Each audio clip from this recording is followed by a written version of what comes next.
buenas noches, queridos televidentes. Gracias por acompañarnos una vez más en esta emisión de su programa Mujeres sin Filtro. Hoy, como siempre, con un tema de actualidad. Yo soy Sara Arboleda y quiero saludar esta noche a mi compañera Jessica López. Gracias, Sara. Para mí es un placer acompañarlos de nuevo en este programa Mujeres sin Filtro. Por eso los invitamos a que hagan parte de él a través de nuestras redes sociales como M Sin Filtro TV. Pues Jessica, hoy trataremos como siempre un tema de actualidad con dos invitadas muy especiales. Nuestro país ha tenido un crecimiento exponencial en el término de los procedimientos de belleza, en la realización de procedimientos estéticos. Latinoamérica, si bien viene teniendo un crecimiento amplio, pues en nuestro país se ha realizado un crecimiento exponencial de estos procedimientos. Y precisamente hoy queremos analizar esto, porque así como han crecido los sitios donde se realizan procedimientos estéticos apegados o ceñidos a la ley colombiana, pues hay otros que llamamos procedimientos de garaje, donde fatalmente salen pues heridas o lesionadas las mujeres, no solamente en su belleza, sino en su integridad, Jessica. Así es, Sara, y además también hay un crecimiento que ha aumentado exponencial acerca de estos procedimientos que los realizan médicos que no tienen la educación necesaria para cirugías estéticas y lo que hacen es llevar a los pacientes a correr riesgos sin temas de seguridad. Por eso nuestras invitadas de hoy van a ahondar en este tema y vamos a tener mucha claridad acerca de las recomendaciones de seguridad y de todos los procedimientos de cirugía estética. Así les damos la bienvenida a esta emisión de Mujeres sin Filtro.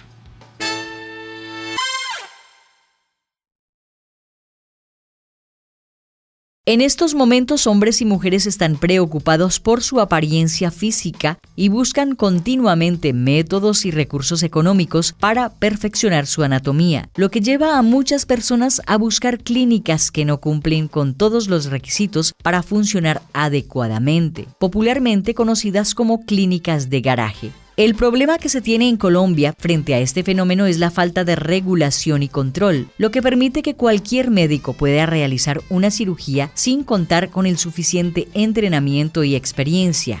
Según el Sindicato Colombiano de Cirujanos Plásticos, las diferencias en los precios de procesos quirúrgicos entre una clínica legal y una de garaje varían entre el 40 y el 50%. Otro problema es el fenómeno de los cursos express que se hacen en países como Brasil, Argentina o Perú, que son validados como títulos para practicar cirugías estéticas en Colombia. Los retos en esta materia y que pretenden preservar la vida son la regulación e individualización de las entidades que realizan estos procedimientos para que las personas no tengan esta alternativa, así como revisar los vacíos en su legislación y estructura operativa en Colombia.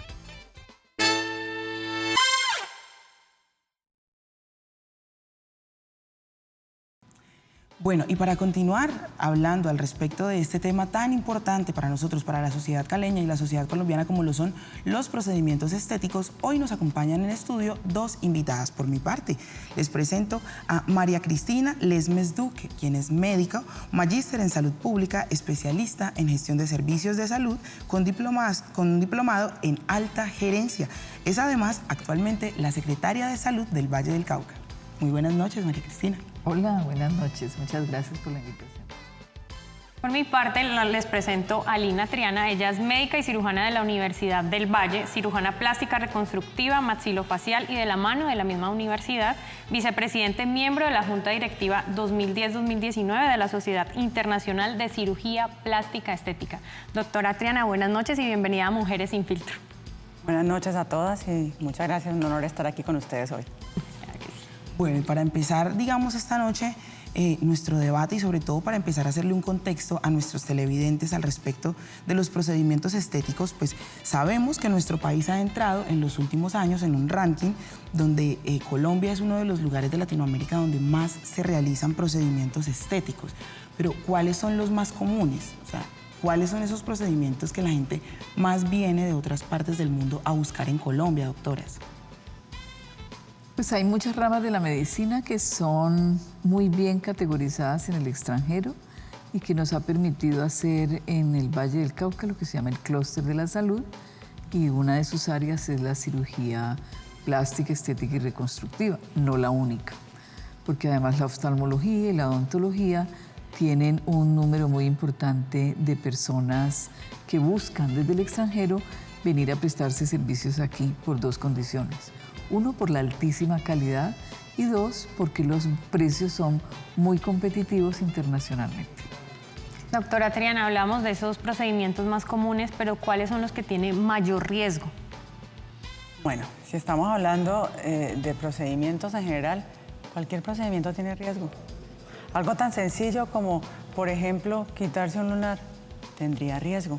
A veces creemos que son las grandes cosas las que tienen riesgo y se nos olvida que cualquier procedimiento que hagamos en el cuerpo humano tiene riesgos. Obviamente, si estamos hablando de procedimientos que mueven, digámoslo, áreas cuando está involucrado la parte de grasa o cuando tenemos áreas grandes del cuerpo que se están trabajando, pues tenemos más riesgo.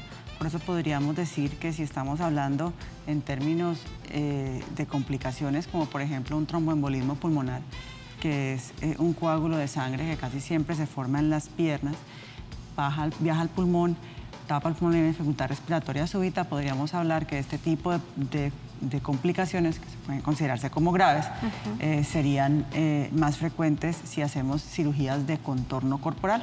¿Y qué quiere decir contorno corporal? Quiere decir, por ejemplo, lipoescultura o abdominoplastia, que por cierto son las cirugías que más se hacen no solamente en Colombia, sino a nivel mundial. De acuerdo a las últimas estadísticas de la Sociedad Internacional de Cirugía Plástica Estética, la cirugía número 1 a nivel mundial es lipoescultura. Y en Colombia, ¿viene en cuál? Lipoescultura también. Y la número 2, aumento de senos, a nivel mundial y en Colombia también. Bueno, en términos del Valle del Cauca, ¿cuál es, digamos, el panorama que tenemos para ofrecer o cómo estamos nutriendo nosotros las cifras del país en general? ¿La Secretaría tiene algunas cifras al respecto de lugares autorizados, de cirugías que se realizan? ¿Hay aproximados, doctora? Nosotros sabemos cuáles son las clínicas que están habilitadas para ello en el departamento del Valle del Cauca, que se concentran especialmente en Cali, pero que también hay en otros municipios.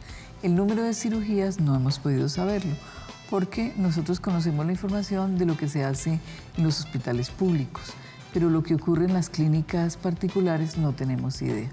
No tenemos, hay cifras que se han dicho que son, pero es preferible no arriesgarse a dar números de los que muy probablemente vamos a estar lejos. Esta pregunta es para las dos. En Colombia se ha ido aumentando el tema de las cifras en cuanto a cirugías estéticas que vienen de otros países. ¿A qué se debe esto? Porque, sobre todo en especial Cali, porque se ha vuelto como la meca de la cirugía plástica, la cirugía estética. Pues yo creo por los excelentes resultados. Nosotros tenemos aquí un número muy importante de médicos, muchos especialistas con muy buena experiencia y con resultados que hablan por ellos. Y eso es lo que permite atraer un número importante de pacientes. Tenemos médicos capacitados, tenemos manos expertas, tenemos clínicas de maravillosa calidad y alrededor nosotros tenemos ya la oferta como clúster.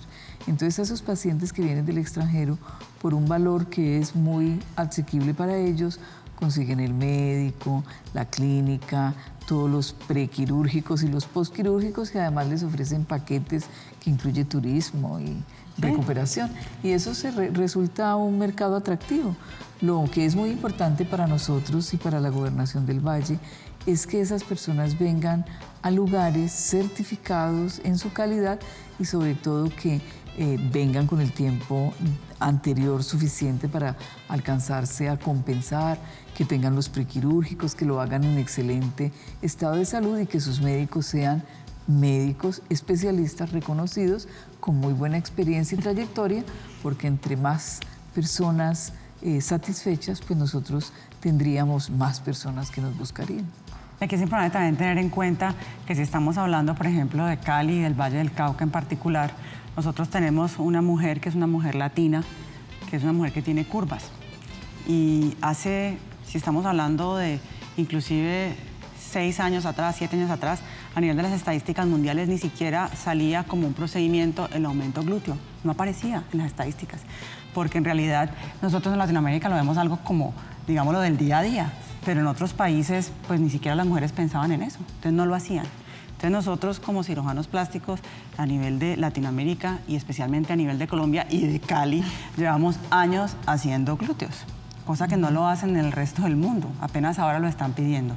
Somos pioneros. Somos pioneros. Entonces esa era una ventaja a nivel de los pacientes que querían viajar del exterior a hacerse procedimientos, porque aquí no solamente les hablaban de una lipoescultura, o como se dice en otros países, liposucción, que es sacar la grasa, sino que estábamos hablando ya del concepto de lipoescultura, que es sacar lo que sobra y moldear, volviendo a poner grasa donde hace falta, para en verdad hacer un conjunto, dar una armonía, que antes no se hacía en las otras partes. Hoy en día, por cierto, pues ya está incluido entre las estadísticas mundiales. Es un procedimiento que es el segundo procedimiento a nivel de cirugía plástica estética que por 2 años consecutivos ha tenido un aumento superior al resto de los procedimientos. Este y la parte de la vagina, que siempre va protagonizando, pero la cola va de segunda. Qué importante, hablábamos de pronto de que hay, digamos, toda una especie de paquetes de altísima calidad, que es lo que ha potenciado que Cali sea la meca, como llamaba Jessica, de la cirugía estética, plástica y reconstructiva en nuestro país en este momento. Pero, ¿qué costos, digamos, haciendo un aproximado, podemos decirle a nuestros televidentes? Porque también se ve, y se ve mucho por internet, que es generalmente por donde las personas acceden a estos paquetes, que te dicen, no, en 7 millones, entonces tú tienes una lipoescultura, aumento de seno, rinoplastia, y resultan caer, digamos, en falsas promesas. Más o menos, los costos en los que puede oscilar un procedimiento estético con un prequirúrgico, una operación, un postquirúrgico y toda una recuperación, ¿estarían cuánto, doctoras? Definitivamente, si estamos hablando de cirugía plástica estética, es imposible dar un costo, porque nosotros no estamos haciendo moldes, Claro. Estamos haciendo esculturas del cuerpo humano. Entonces, no 2 pacientes van a tener exactamente el mismo procedimiento nunca, ¿sí? El tiempo quirúrgico va a ser diferente, la complejidad de la cirugía va a ser diferente, hay que tener en cuenta los antecedentes de la paciente también, y por supuesto, vamos a tener en cuenta los insumos que vamos a usar, en qué clínica se va a hacer. Entonces, todo eso va a ser un cambio en cuanto a un precio. Entonces, si ustedes me dicen, dígame en un valor aproximado, no tengo un valor aproximado. Y podríamos decir, digamos, que de lo mínimo, o sea, lo mínimo, porque es que uno a veces cree, no, es que me están cobrando 2 millones, eso está bien, pero uno a veces dice, Dios mío, 2 millones es muy poco para un procedimiento con tanto riesgo, doctora. Claro, pero imagínense, ¿cómo le voy a decir? O sea, puedo decir un número para que ustedes queden tranquilas y los televidentes queden tranquilos, pero imagínense cómo vamos a decir que vale lo mismo un procedimiento de la nariz, ¿sí? Que vamos a tener que fracturar, colocarle injertos, o un procedimiento de nariz que es solo bajar una jiba, o que vale lo mismo, o poner un precio, por ejemplo, de un procedimiento que es un aumento de senos, o un procedimiento que es una abdominoplastia con lipoescultura. O sea, es que nosotros tenemos, no es una sola cosita, son demasiadas. Pensaría yo entonces, doctora, lo importante, qué pena que la interrumpa, es que entonces aquí le digamos a nuestros televidentes de qué depende más bien el poder llegar al costo. Claro, Usted ahorita mencionaba ahí va a hablar. unas categorías. Exactamente. Entonces es muy importante cuando vamos a hacernos un procedimiento yo siempre no me canso de repetir los 4 pilares, que los vengo repitiendo yo creo que hace bastantes años. Esos pilares nacieron de la Sociedad Internacional de Cirugía Plástica Estética y los acogió la Sociedad Colombiana de Cirugía Plástica cuando fui presidente, y son 4 pilares básicos que hay que tener en cuenta. Y si esos pilares básicos, 4 pilares se toman en cuenta, pues obviamente vamos construyendo ese plan, que es lo que nos va a dar el costo de la cirugía. Los 4 pilares son, el primer pilar es quién me va a hacer el procedimiento, que tenga el conocimiento, el entrenamiento y la experiencia para hacer lo que dice que me va a hacer, ¿sí? Idealmente que tenga una educación formal, ¿sí? Para hacer lo que me va a hacer. El segundo va a ser dónde me lo van a hacer, que sea en la clínica o el consultorio, porque muchas veces puede que el consultorio esté habilitado, ahí la doctora conoce, para hacer consulta, pero no para hacer procedimientos, porque son diferentes habilitaciones. Entonces, que donde me vayan a hacer el procedimiento que van a hacer, tenga la habilitación de la Secretaría de Salud Departamental o ente territorial correspondiente, ¿sí? Y todo eso va sumando. El tercero va a ser que al paciente le hagan todos los exámenes necesarios para que, si bien no podemos decir que hay 0 riesgo, porque nunca hay 0 riesgo, podemos hablar de que va a entrar con el menor riesgo posible a cirugía ese paciente, y eso es lo que queremos, ¿sí? Entonces eso también va a tener en cuenta otros costos que son los exámenes y todas las revisiones que hay que hacer antes de entrar a cirugía. Y el cuarto, que para mí es el más importante y que muchas veces se nos olvida, es el plan quirúrgico como tal. ¿Qué le voy a hacer a ese paciente? ¿Y eso de dónde nace? Nace de escuchar al paciente el que quiere, después el especialista lo va a examinar, y entre los dos conjuntamente van a hacer ese plan que incluye qué áreas del cuerpo voy a tocar. Si yo toco una sola área del cuerpo, es un riesgo. Si toco 5, pues tengo más riesgo, ¿sí? ¿Qué áreas, por ejemplo, si voy a sacar grasa, cuántos litros de grasa voy a sacarle, ¿sí? Por ejemplo, ¿cuánto pienso yo que va a perder de sangre ese paciente en mi cirugía? Todo eso me va sumando riesgos, ¿sí? Y me va sumando también tiempos quirúrgicos. Y entre más tiempo quirúrgico, pues primero, tiene más riesgo. Y segundo, voy a pagar más por la sala, entonces tiene más costo el paciente, ¿sí? Entonces todo eso va sumando. ¿Qué insumos voy a usar? ¿Sí? Porque, por ejemplo, puedo comprar unas prótesis X o unas prótesis Y, que ambas pueden ser de muy buena calidad, ambas pueden ser autorizadas por el INVIMA. Pero sin embargo unas tienen más costo que otras porque tienen más estudios científicos, tienen más tiempo en el mercado, ¿sí? Y ahí se va desprendiendo todo lo que es el coste de una cirugía. Yo lo que podría decirles es que con todo lo que la doctora Triana les ha dicho, el costo de la cirugía es alto. Esos paquetes de $1.000.000 no son. Las cirugías plásticas no se pueden hacer en la cocina de la persona que les está ofreciendo, ni en un apartamento, ni en un consultorio. Los procedimientos quirúrgicos ameritan un quirófano con un anestesiólogo, que es parte de los costos, con unas condiciones de seguridad. Si a usted le pasa algo, estar en una clínica donde se pueda responder. Entonces no se pueden hacer, no deben hacerse procedimientos estéticos en una peluquería, en una sala de belleza, en una casa particular, en un consultorio. Por favor, háganse sus procedimientos en una institución de salud que realmente les garantice. Ahora se ha vuelto muy común hacerse arreglos en la cara y se los hacen la señora que les corta el pelo, les ofrece ponerle los hilos en la peluquería. Eso es un gran riesgo. No importa los videos de YouTube que haya subido la señora. Es un procedimiento que puede causar lesiones al correr el tiempo. Tenemos un gran número, muy importante número de personas que al principio quedaron preciosas y que ahora están llenas de turupes porque les pusieron la sustancia que no era y se las ofrecieron muy baratas.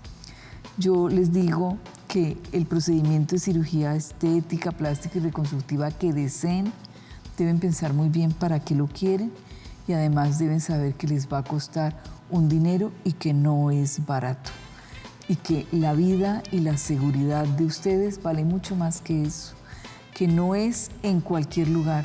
Por favor, revisen muy bien, ni siquiera cualquier médico las puede operar. Las consecuencias son terribles y por buscar la belleza van a encontrar problemas muy grandes. Bueno, piensen muy bien por qué y piensen muy bien quién y dónde se los van a hacer. Bueno, pues con estas importantes recomendaciones los invitamos a nuestro corte a patrocinadores para que nos acompañen al volver con este importante tema que estamos teniendo, porque las doctoras han tocado un tema muy importante en el cual vamos a tratar nuestro segundo bloque y es los riesgos, pero entonces cómo es que han también incrementado los lugares que no son aptos para realizar este tipo de procedimientos estéticos en el Valle del Cauca. Continúen con nosotros, vamos a nuestro corte a patrocinadores.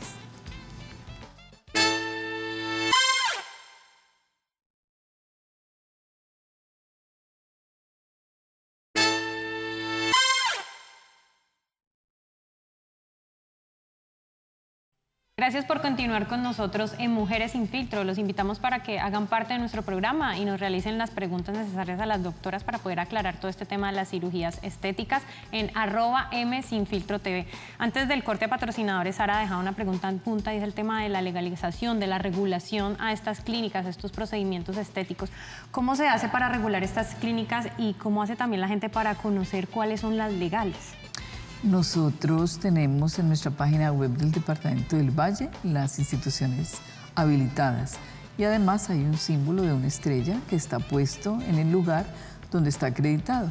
Pero además de eso, lo que es para mí muy importante es que piensen qué es lo que se van a hacer para poder resolver el en dónde. Cuando es un procedimiento quirúrgico debe haber un quirófano y los quirófanos solamente están habilitados en clínicas. No hay quirófanos como si fueran consultorios, que es lo que les están ofreciendo ahora. En una torre de consultorio, un quirófano que realmente no es, sino que hay un lugar donde se hace cirugía. Y les están ofreciendo procedimientos en las casas. Entonces yo lo que les pido es que piensen. Nosotros tenemos nuestros logos de habilitación y además tenemos una página web donde les decimos cuáles son las clínicas habilitadas. Usted lo puede averiguar en el país entero. En el lugar donde usted quiera es entrar al Ministerio de Salud, al sistema de información hospitalaria y usted ahí busca cirugía plástica y le dice en dónde se puede hacer. Pero a nosotros, o mi preocupación no es el en dónde nosotros tenemos legalmente habilitado, sino dónde le están ofreciendo a usted que no puede confirmar la idoneidad. Ese lugar no es. De entrada, ese lugar no es. Creo que es el mensaje que les debemos dar. Y porque el riesgo es muchísimo. Es el riesgo a la salud, el riesgo a una infección o el riesgo a la consecuencia de que le han hecho mal un procedimiento.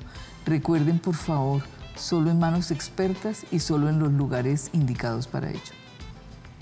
¿Hay en nuestro país, digamos, alguna regulación que determine directamente este tipo de procedimientos estéticos? Pues porque sabemos que al término, digamos, de la salud, pues hay unas regulaciones para la forma en la que deben estar dispuestos los quirófanos, lo que deben tener el personal que debe estar allí, pero en términos directamente de cirugías plásticas, estéticas y reconstructivas, ¿hay una legislación?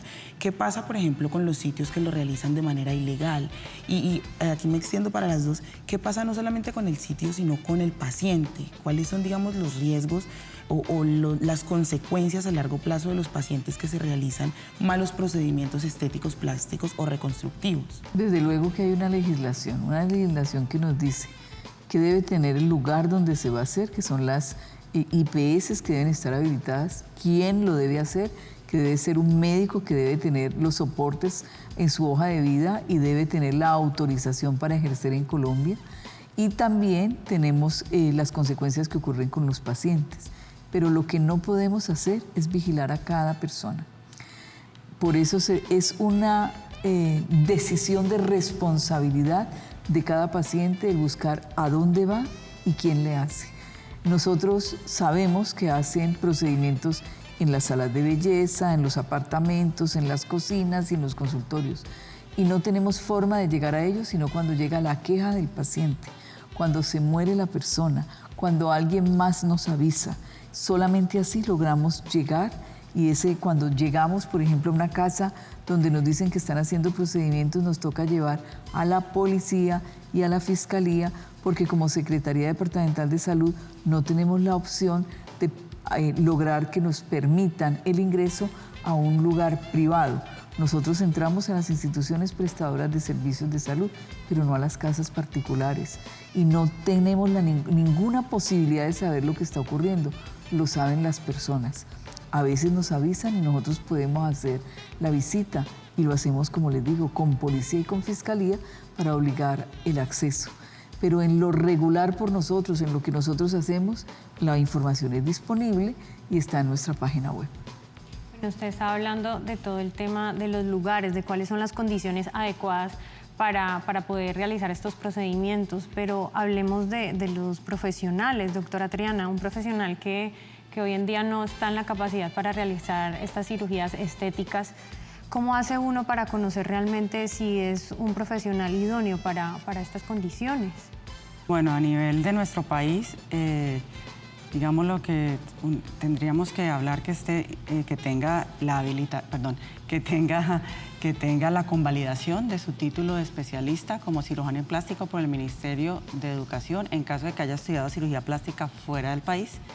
Y si el especialista salió dentro de Colombia, de una universidad que obviamente tenga el registro calificado ante el Ministerio de Educación para poder, digámoslo, sacar especialista en cirugía plástica, entonces no necesitaría este paso extra a nivel del Ministerio de Educación. Entonces, las dos cosas, cuando una persona tiene un título de especialista en cirugía plástica, ya sea es de una universidad que ya tiene el registro calificado ante el Ministerio o una convalidación de alguien que venga al extranjero.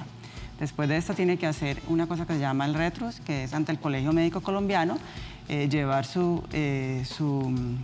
diploma para que quede registrado como cirujano plástico en Colombia.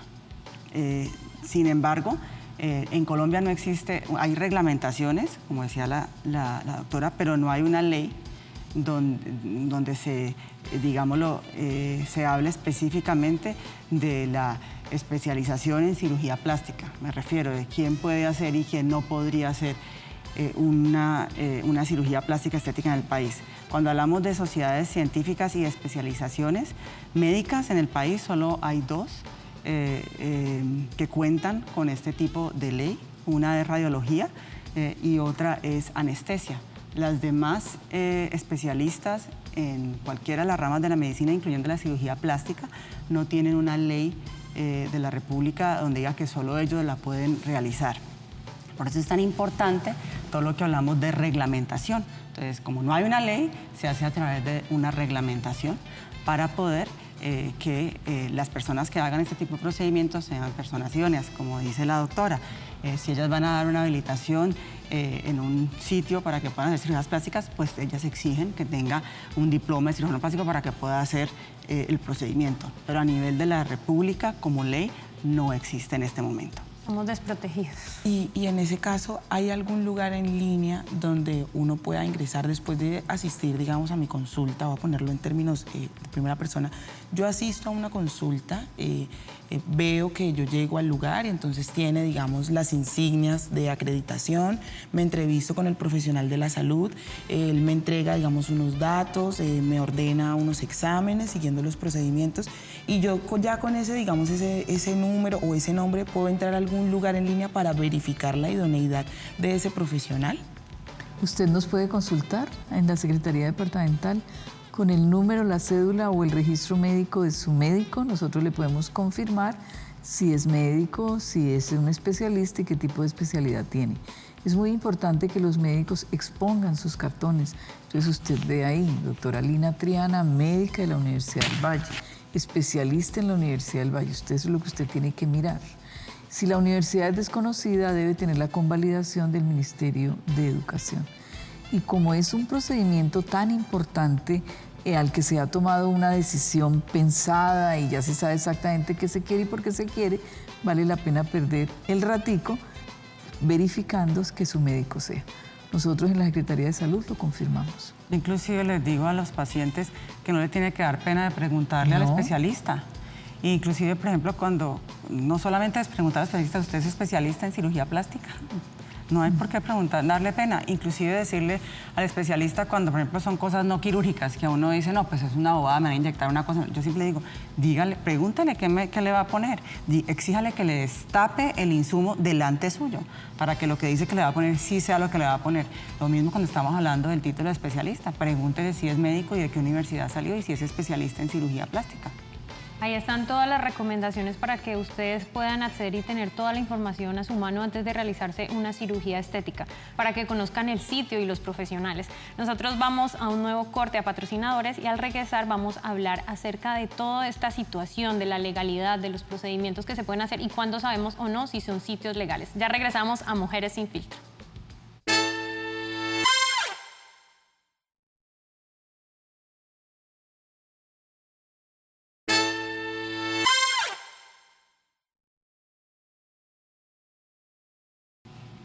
Gracias por continuar con nosotros en esta emisión de su programa Mujeres Sin Filtro.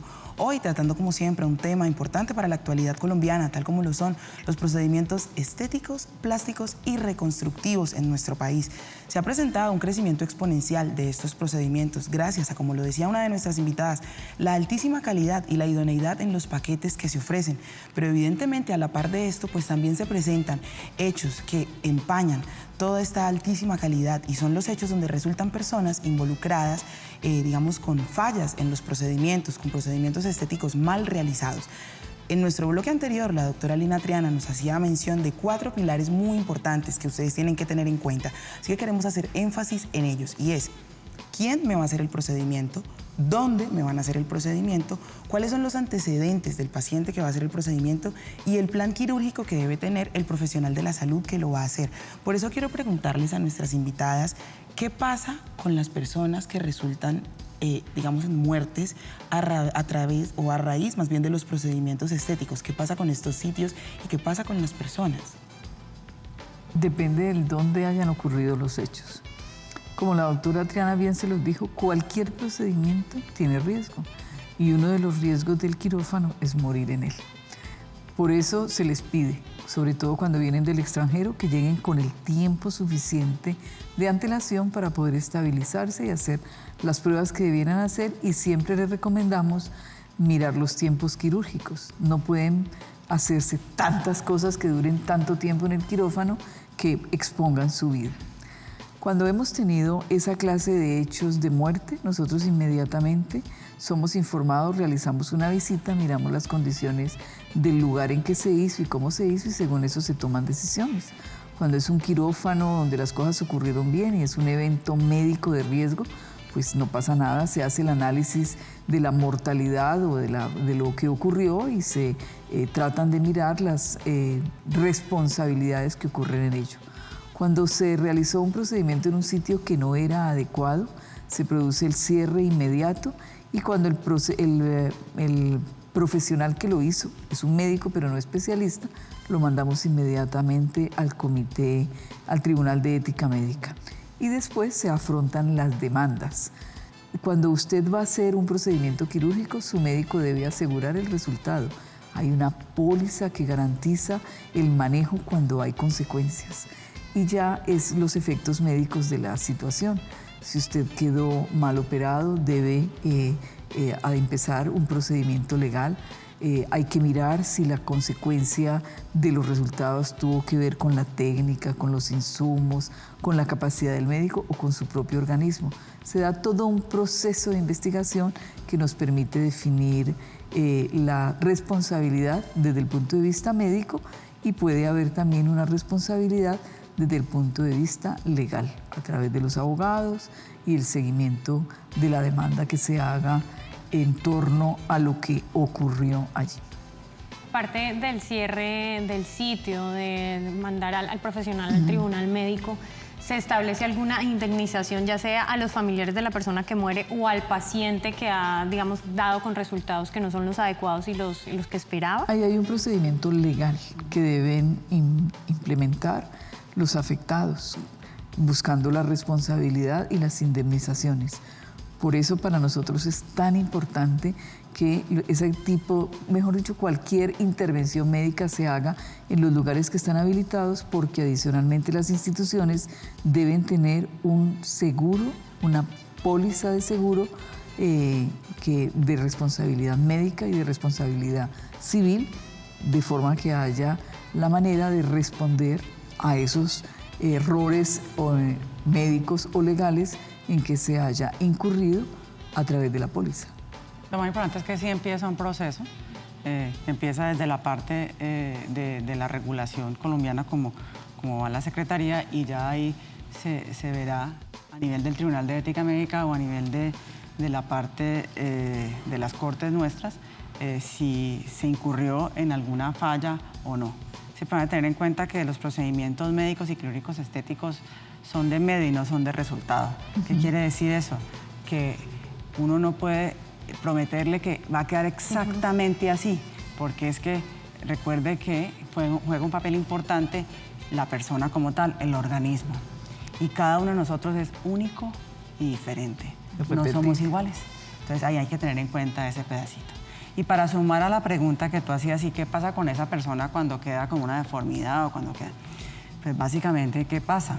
Es importante tener en cuenta, lo más importante, como decía la doctora, es que traten de que eso no suceda, o sea, de que se informen bien antes de llegar a hacerse ese procedimiento médico o quirúrgico estético. Y una vez ya han habido complicaciones, como por ejemplo cuando ya hay secuelas, que podríamos hablar, cuando se inyectan sustancias, como por ejemplo los llamados biopolímeros, que sabemos que no se pueden sacar del todo del organismo, ¿sí? La persona va a terminar con, digámoslo, con un tratamiento que puede ser de nunca acabar, porque ella puede tener infecciones a repetición, deformidades, tumores, ¿sí? Puede morirse en pedazos de la piel. Entonces, importante, muy importante para todos los que nos escuchan, es que primero la cirugía plástica no resuelve todos los problemas de la vida. Muchas veces creemos que, ¿no? Uno se hace la cirugía plástica y como que eso es mágico, como que se me mejoró todo. Y eso no es así.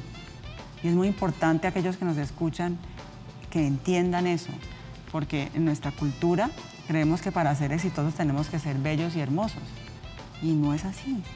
Y muchas veces por eso terminamos con un afán de hacernos algo. De pronto no tenemos el dinero necesario de hacerlo en un sitio que tenga todos los estándares de seguridad y con un profesional. Entonces escogemos en un sitio donde no debe hacerse y tengo consecuencias para toda la vida. Qué importante esa recomendación, doctora, para nuestros televidentes, porque allí entramos ya en el término más bien de esa autoestima que siempre se resalta.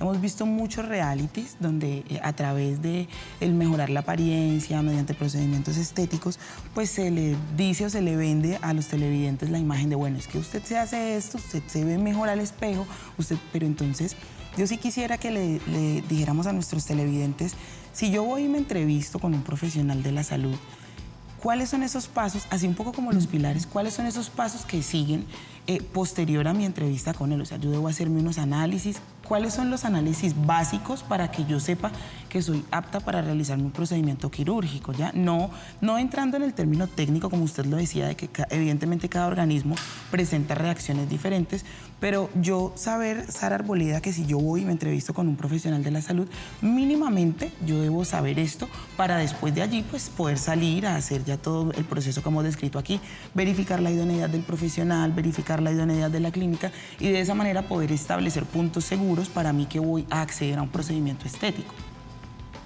Pues lo más importante es, primero, qué pena que repita, pero no me canso de repetir. Es importante. La cirugía plástica estética no resuelve todos los problemas.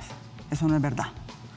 Sí estamos aquí por una razón, que es mejorar la calidad de vida de los pacientes. Por eso nació la cirugía plástica. Yo sé que aquí debemos ser breves, pero es importante siempre recordar por qué nacimos. Nacimos después de las guerras mundiales, cuando había tecnología médica para salvar al soldado que era herido en la guerra. Entonces ya no se moría en la guerra, ya lo podían llevar y salvarlo.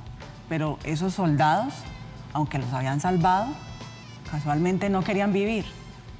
Entonces ahí hubo una conmoción en la comunidad médica. ¿Cómo así? Es que lo salvamos y no quiere vivir. ¿Qué está pasando? ¿Qué estamos haciendo mal?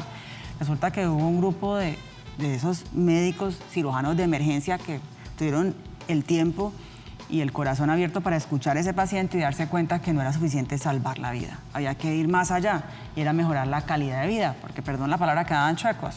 Entonces no podían estar, no podían comer bien, pues se les chorreaba, o no podían trabajar nuevamente o estar en la parte social con su familia. Entonces la cirugía plástica reconstructiva nació para eso, para mejorar la calidad de vida. Y la cirugía plástica estética no es diferente, vamos en eso, pero lo que pasa es que los excesos es lo que nos matan, ¿sí? Porque ahorita, repito, la niña de 15 años quiere hacerse puchecas y lipo. Pues no, porque por ahí no es la cosa. Sí estamos ahí para dar armonía al cuerpo y rostro del paciente. Yo siempre digo que una cirugía plástica bien hecha es aquella que nadie da cuenta que la hizo. ¿Sí? Se hizo una cosita, pero nadie se dio cuenta, ¿sí? Pero si creemos que nos vamos a hacer una y después otra y otra y otra, son esos pacientes que es que no están contentos consigo mismos. Y muchas veces la cirugía plástica estética hace un falso, digámoslo, mejoramiento. Porque esos son los pacientes que terminan haciéndose un poco de cosas. Ella viene al consultorio, no se siente bien, está deprimida, lo que sea, se hace el procedimiento, ella se da al espejo, se ve mejor, pero como no cambió aquí adentro, ella en un año va a quererse hacer otra para poderse volver a hacer. Pero entonces esa no es la razón, porque no cambiamos lo esencial, cómo me siento yo por dentro.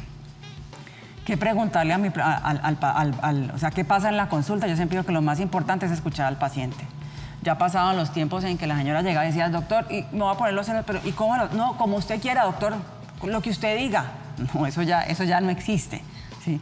Lo más importante es que si en verdad yo tengo algo que me está molestando, busque un profesional idóneo, hable con él, que esa persona entienda. Yo siempre le digo, cuando enseño cirugía plástica estética, los procedimientos, yo siempre digo, cada paciente que viene al consultorio a hacerse un procedimiento de cirugía plástica estética trae una historia.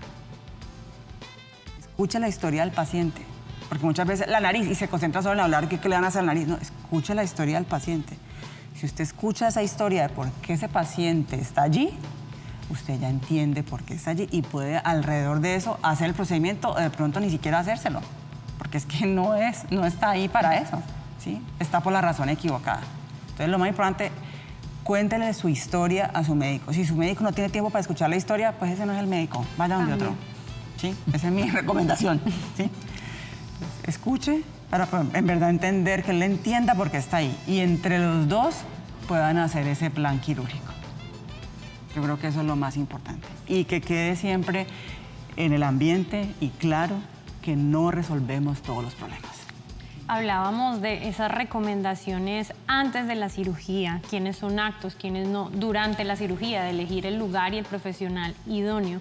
Pero ahora hablemos de después de la cirugía, cuáles son esos cuidados postquirúrgicos que debemos tener y que a veces como que no lo toman en serio. Ya me hice la cirugía, ya salí bien, no tengo esos cuidados y después es que se ven las consecuencias. Sí, claro, es muy importante seguir las recomendaciones del médico.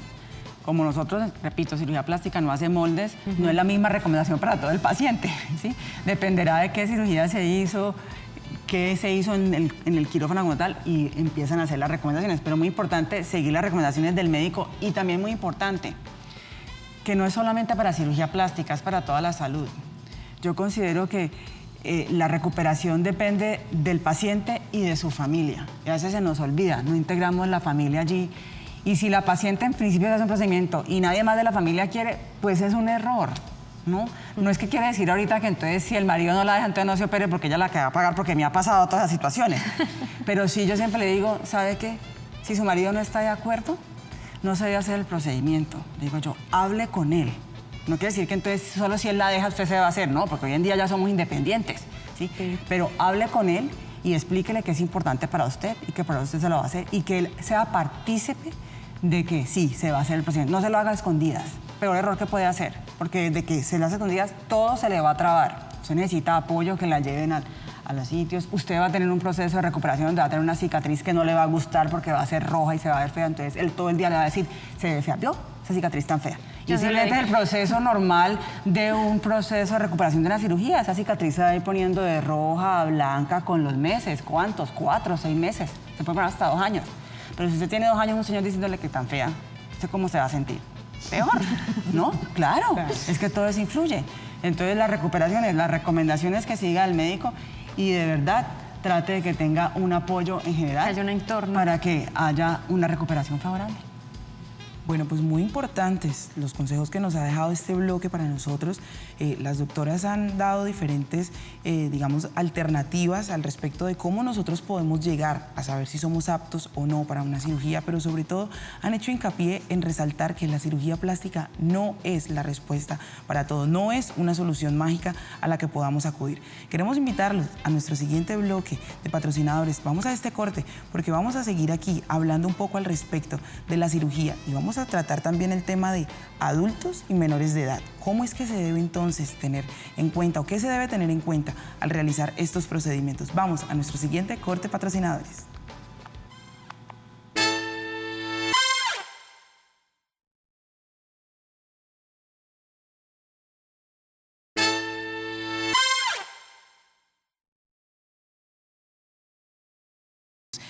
Queremos hablar ahora, doctora, ya en este bloque final, que es un bloque como un poco de conclusiones, porque ahorita la doctora Triana trataba un tema que también ha venido en aumento y es el hecho de que está bien, pues los adultos consultan, quieren hacerse las cirugías, hay todos unos protocolos para los adultos, pero ¿qué pasa cuando son menores de edad? Cuando se teje este sueño de que yo a los 15 me regalan entonces la cirugía de senos o la lipoescultura, entonces mis papás me llevan.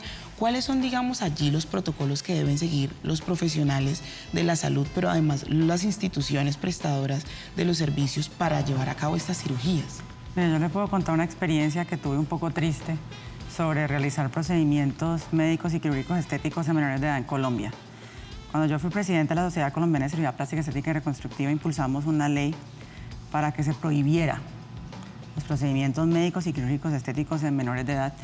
La ley pasó por los 4 debates a nivel del Congreso de la República y fue una ley de la República, lo cual para mí era algo importante porque si no lográbamos, digámoslo, así el paciente venga a mi consulta y yo le diga, mire, si usted quiere unos senos y no tiene 18 años, pues no se va a hacer el procedimiento. Más sin embargo, hoy en día yo no sé por qué los adolescentes manejan a los papás, no entiendo, ¿sí?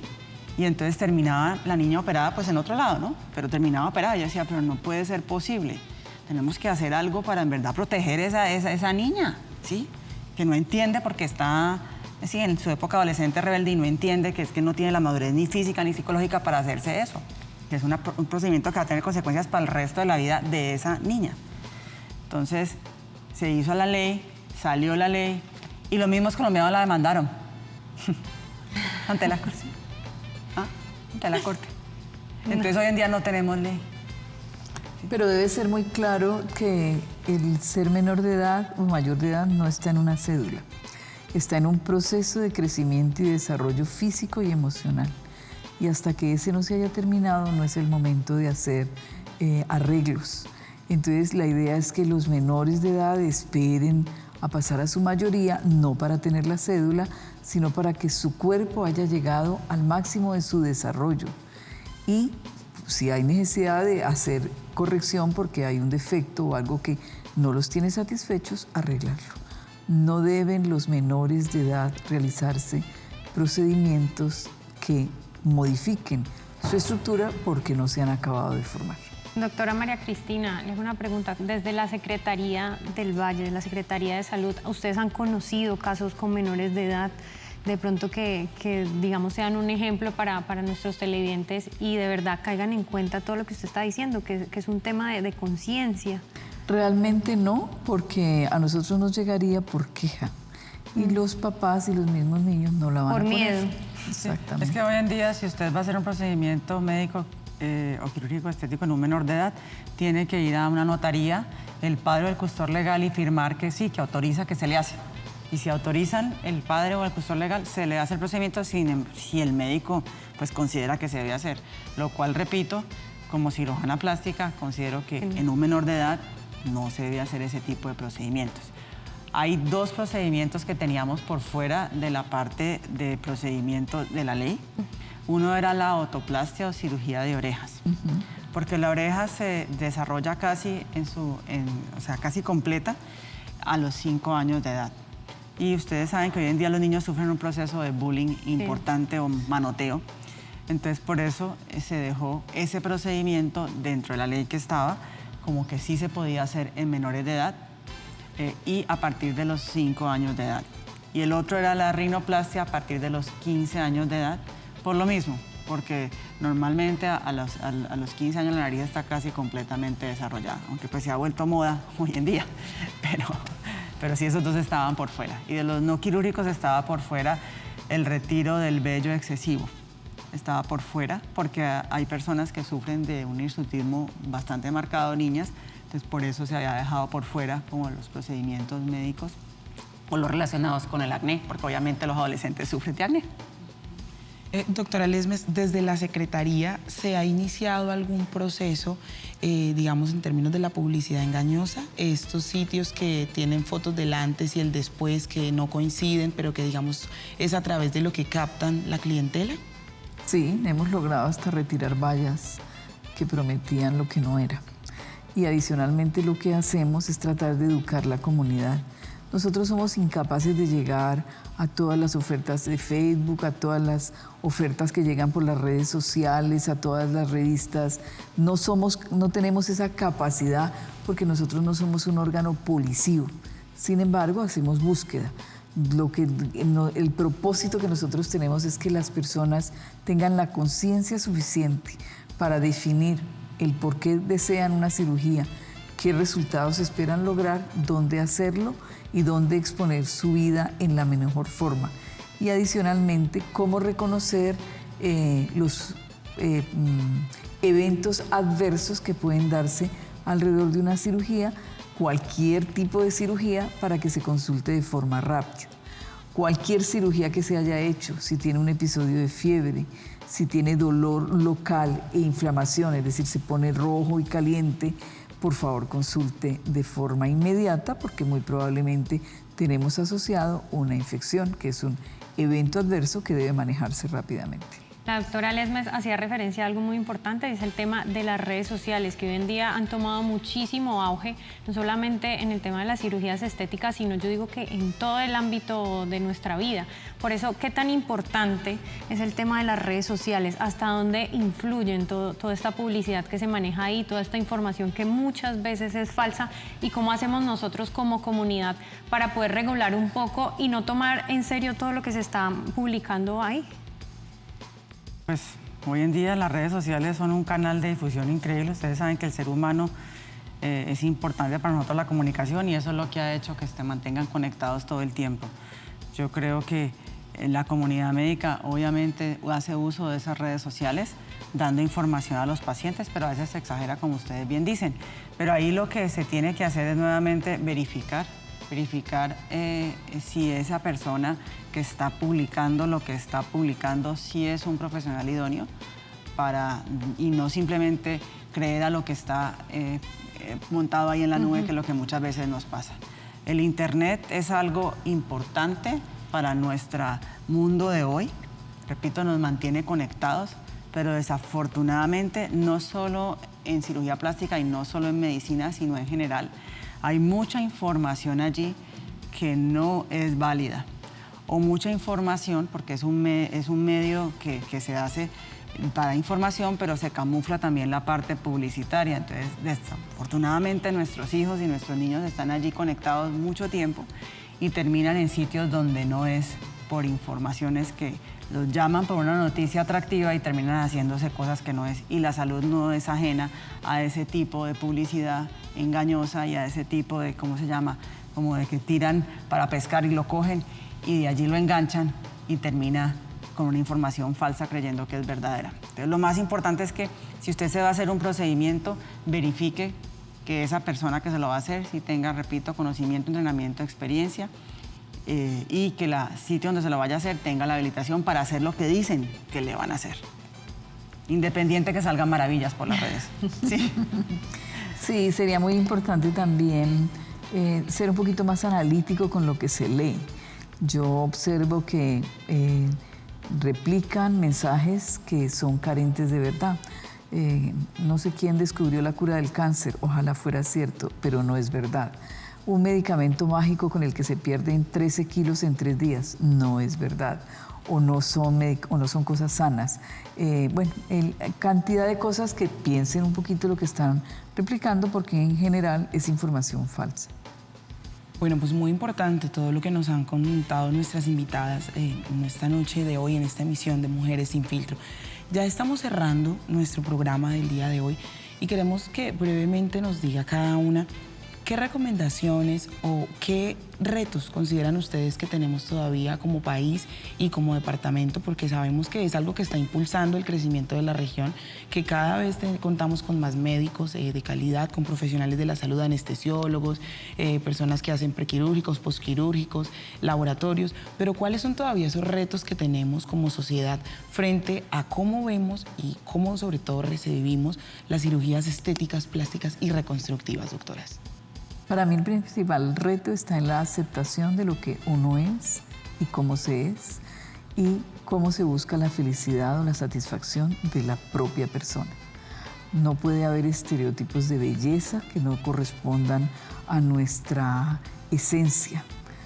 Si ya definitivamente desea hacerse algo, piense muy bien cuáles son los resultados que espera. Además de los físicos, ¿en qué cree que va a cambiar su vida el hacerse una cirugía plástica, estética y reconstructiva? Creo que la aceptación del propio cuerpo, de los años que pasan y de la verdadera esencia de la vida no se corrigen con bisturí. Doctora Triana.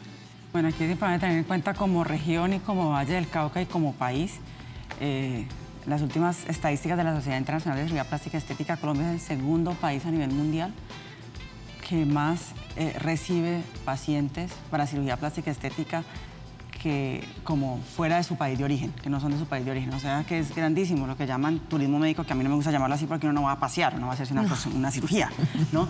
Entonces, pero somos el segundo país a nivel mundial, muy cerca de Tailandia y Colombia, increíble, los dos países a nivel mundial donde más procedimientos en personas que no son de ese mismo país se hacen esos procedimientos. Entonces es algo que en realidad es importante que cada vez más trabajemos en que los que hagan esos procedimientos sean idóneos y las clínicas donde se hagan sean las clínicas habilitadas para garantizar que esas personas que vienen sí tengan seguridad en esos procedimientos. Repito, no cero riesgo, pero el menor riesgo posible. Y el mensaje grande, que creo que no me he cansado de repetir, es que la cirugía plástica no resuelve todos nuestros problemas. Lo más importante es querernos aquí adentro es lo que tenemos que trabajar todos. Muchísimas gracias a nuestras invitadas por acompañarnos en la noche de hoy en Mujeres Sin Filtro. A Sara también muchísimas gracias por estar aquí. Y yo hago referencia un poco a uno de los trabajos que realiza la doctora Triana y es realzar nuestra belleza natural. Acerca de todo eso, lo que ella decida, de toda nuestra autoestima, porque una cirugía definitivamente no va a resolver todos los problemas que tenemos en nuestro interior. Y si deciden realizarse cualquier procedimiento quirúrgico, de verdad que investiguen. Tenemos toda la información a la mano para evitar cualquier riesgo. Gracias a ustedes por haber participado en nuestro programa hoy en Mujeres Sin Filtro. Nos vemos en la próxima emisión.